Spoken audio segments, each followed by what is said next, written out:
So that lets you know that there were enough Republicans there to have gotten him elected, but some of them chose not to vote. Chose not to vote for him, chose to skip it. I mean, there's like 15, and I talk about this in the book. There's all kinds of data points that show to, in 2016 when I don't know who you voted for, but I voted for Donald Trump in 2016. And there was the rural America loved him. The suburbs, for the most part, gave him a hall pass.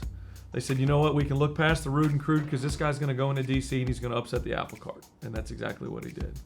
He went in and they looked the other way. But in 2020, the suburbs couldn't look as far past the rude and crude thing. They couldn't explain it in the boardrooms or in the ball fields or even in their own churches, right? How do you stand up to some of this stuff? And that was their prerogative. The other interesting part is he had the greatest campaign slogan ever: drain the swamp.